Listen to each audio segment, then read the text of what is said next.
What's good, bro? Yo, what's good, bro? What's good? Are you good, man? What's good, bro? Yo, what you doing, man? Bro, there's no food. I'm sorry about that, bro. Bro, hi. Oh, come here. Damn, your eyes on the camera are freaking glowing like hell. Come here, man. I ain't got no food, man. Unless you want some spicy ass Indian chicken. Hell no. Bro, come here. Why are you coming in here? You're scared of me. Come here, man. Qu'est-ce que tu fais? Stop it. Brother, you're back. What do you want? I haven't got food. You want to go in a wood burn? I can burn you alive and be a Chinese man. No racial comments here, though. But what you want? I swear to God, if I come down there and you run, I'm closing the door. Mashallah, I'm coming out. Hold up. Let me finish my food, man. It's gonna be so disturbing, bro. Meow, meow, meow. Brother. Brother, are you friendly or not? It's good, man. Brother. Qu'est-ce que tu fais? Oh, zut à l'heure, allez. Chou. Qu'est-ce que tu fais? Zut à l'heure. Brother, you're back again after 2 seconds. Let me just watch my damn video.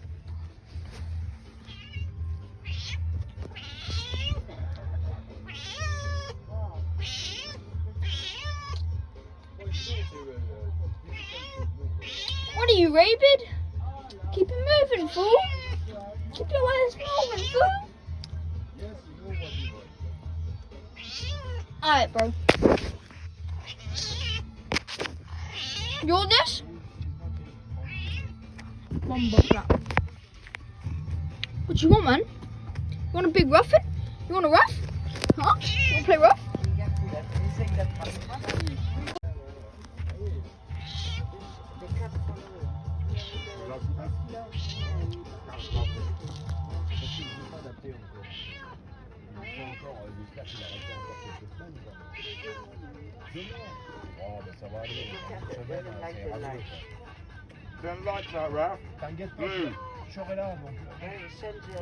I decided to just quickly give you a quick update.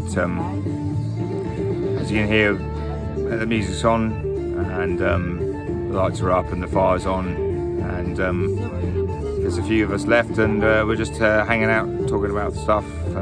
Sometimes it's serious, sometimes it's not, and chewing the fat. I'll probably look a bit like Frankenstein because, you know, there's not a great deal of daylight out because it's a bit night sky at the end of this beach if you look one way. Anyway, but I just thought I'd just come back and report to you after that moon descendants, and maybe we'll put some music to that or something like that because it was, yeah, pretty incredible. Anyway, catch up with you soon. This is what travel's about. Ciao, bye.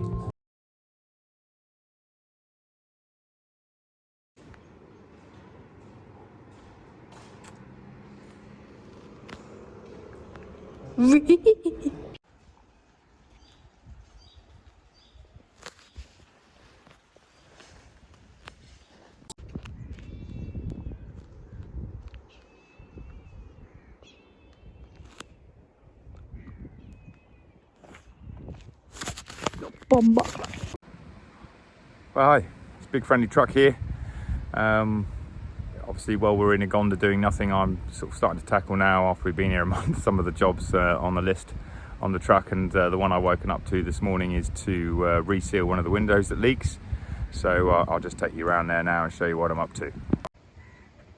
So this is the guilty culprit. This is the window that leaks the worst, and as we're sort of heading down towards sort of, I think, Kerala and the monsoon, probably important to get that sealed up, because obviously when it leaks in, it obviously is a chance to rot the interior of the van, get into the wood, and also there's the front sort of fold out bed there with all the nice cushions and mattresses and everything else, and they get wet.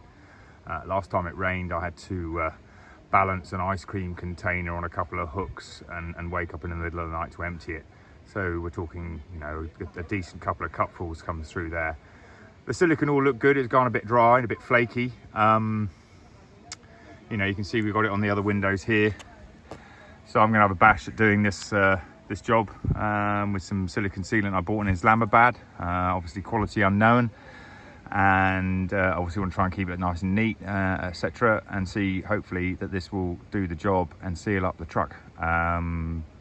There's a couple of windows at the rear that leak a little bit, so I'm going to obviously start with this one, see how that goes, and then we can work on the others. I bought 3 tubes of silicone, so I've hopefully got enough actually to do all the windows if I need to, but it's a bit of a pain in the arse to get all the old silicone off. I'm using an old my old company cash card, because that's no longer in existence, as a sort of way of not damaging too much of the paint, and then softly with a bit of a screwdriver and then a little bit of wire wool just to clean off the sort of, you know, the bits and pieces. Anyway, I will keep you posted, and I'll obviously post up a little video of what I've done once I've finished.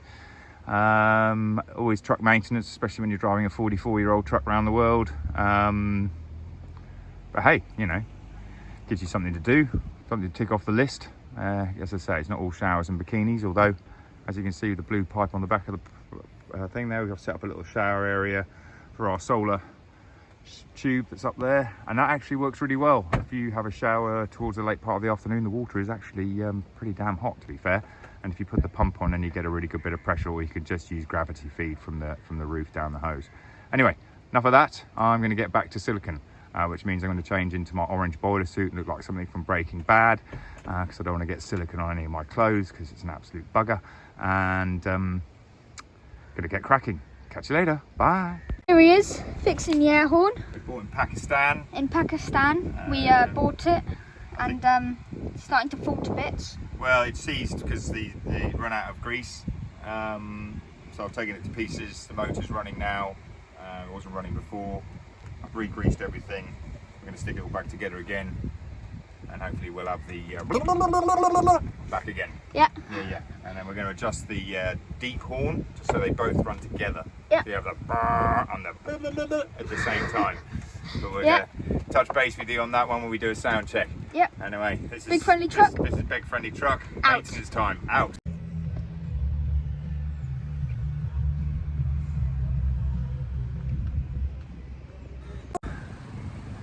Hi there, welcome to the Big Friendly Truck. I've got the truck jacked up at the moment. I've just adjusted the front brakes to work out why they're pulling to the right like an absolute MF. Turns out the right hand brake was over adjusted and the left hand brake was under adjusted, so I've evened those up, and one of the most horrible jobs I have to do on this van on a 5,000 kilometre basis is I have to grease the kingpins with a grease gun.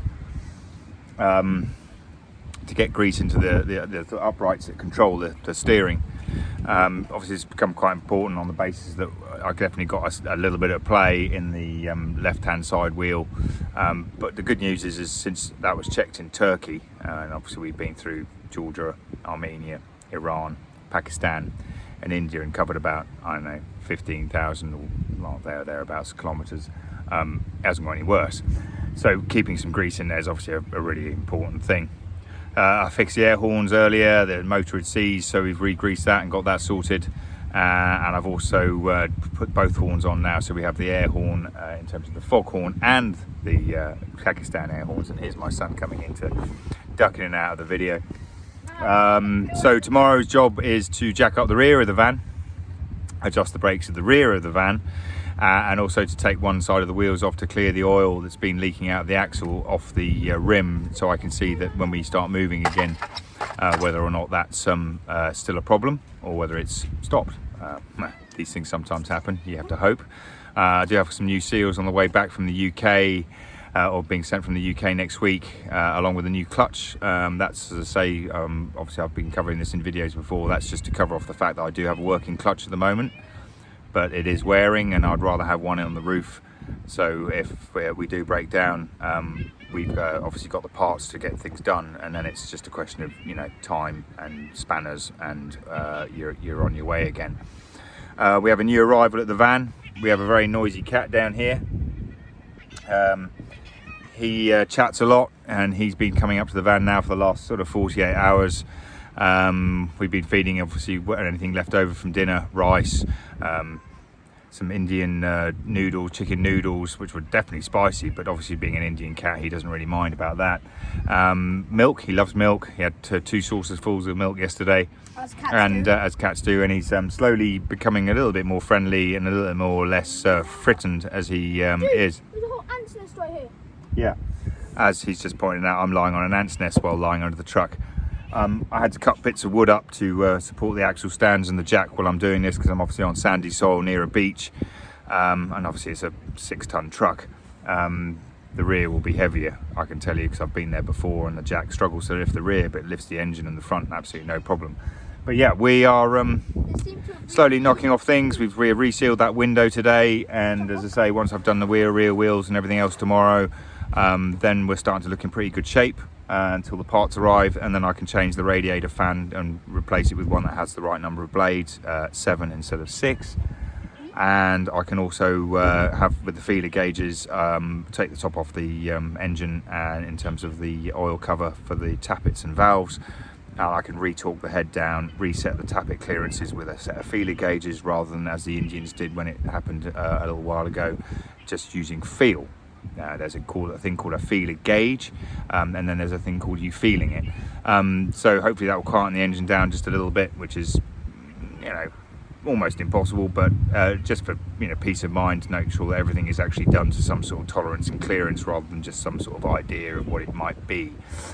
We might even end up with 2 more horsepower, which in our truck is always welcome, because It's always way better than less than 2. we're a few short, as they say, of the 85 maybe the truck left the factory with. But anyway, we're here and we're working on it, and I'm in my boiler suit looking like something from Breaking Bad.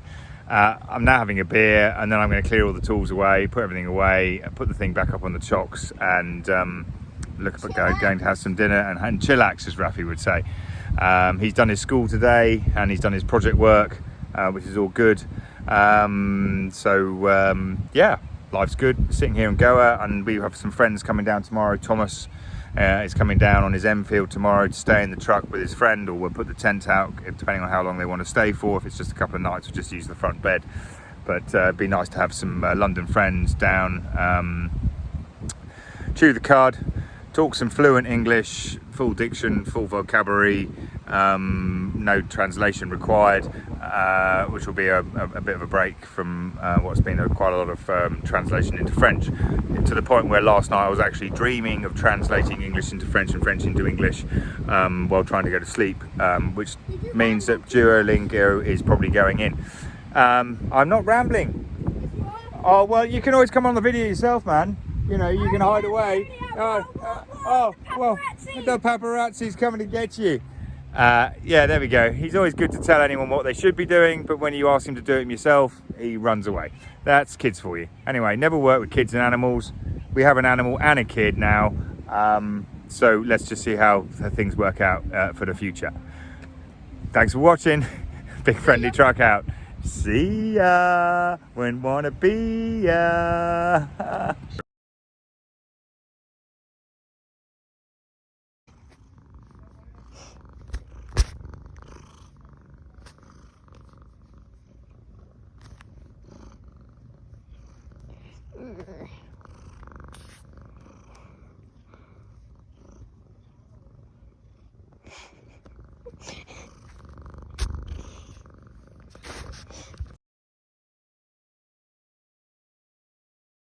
Truck here, life on the road. I'm sewing up one of my sheets. I only have 2 double sheets on the bus, and this one's got an old one. Note to self when going travelling for years, take some nice sheets, not the old ones that you like the best, because they've got so threadbare now, they're wearing out and they're tearing. So I'm just with the sewing kits I nabbed from the hotels when we were in Iran, stitching up some fairly huge rips in this sheet, give it a little bit more life, etc. And when we get closer to a town, it's time to buy a new sheet. So it's not just mechanics you have to do, school, cooking, navigation, washing up, fuel, and all that sort of stuff. You have all these other skills to learn and do while you're traveling. Anyway, Big Friendly Truck out, just keeping you up to date with what life on the road really is all about. Take care, ciao for now. Welcome to Big Friendly Truck. Been a few days since my last update. Been to a nightclub last night to support a DJ friend of my friend Thomas, who's arrived with us in the van. He's having a few days with us on his Enfield. I've hired myself another Enfield, which is the Hill Name, which has been an awful lot of fun riding. There'll be a picture obviously of that bike. And tonight we're off to a beach party somewhere, you know, so it's a bit like what I call a bit of a sort of slice of what I call old goer, you know, a bit of a rave on a beach somewhere, private beach. We're going to ride there on motorcycles in a minute. We can go grab some food, and yeah, you know, as you say, being here for a few weeks, you slowly start to fit in with the culture and fit in with the people who are here, and things start to happen. Parcel's on its way from the UK with everything, so got a few more days left, and there should be a lot of fun. And as soon as all that arrives, of course, we'll be getting the van all fettled up. I've been doing some work on it already, as you know from the other videos, and we're going to get ourselves back on the road to Hampi, and then we're going to travel down the coast towards Kerala to meet up with this guy I met, who said he's got a mate who runs a garage and has a truck like mine, and will change the clutch for free, which is always a cool thing. So yeah, going to have some food and keep you updated. Enjoy. It's just another beautiful evening, and here we are, relaxing. Take care. Ciao for now. Bye. I know it's dark here and I should really have another light source, but anyway, as I was saying earlier, I've come down to this beach party that we heard was going on to some friends. And I'm not joking, I literally got here, and within 7 minutes of getting here, the local Goan undercover police have turned up and they've shut down the music system. So all the party goers have been pushed out onto the beach. So we're all now sitting on the beach waiting for whatever's happening back in the party area to transpire. I'm with a friend of mine, Sylvia, who was here in Goa a few years ago when there was 4,000 people on the beach, and the party lasted 3 days and 3 nights. So things have obviously changed a lot here in Goa, but we are in a beautiful spot, and it's wonderful, and I'm sure things will work out. And as I say, hopefully the lights and the music will come back on, and I'll ping you another quick video. But it's always fun. We're just here, and everyone's chatting, and the fire's on, and we're all on the beach, and we see what happens next. Take it easy. Catch up later. Bye. Okay guys, well, it's dawn coming up in Goa. Party was shut down. It just turned into like a general beach party for those sitting around the fire and wanting to have a chat, and now we're just watching the sun come up on the other side after a lovely evening. Anyway, it's all good, and catch up with you all later.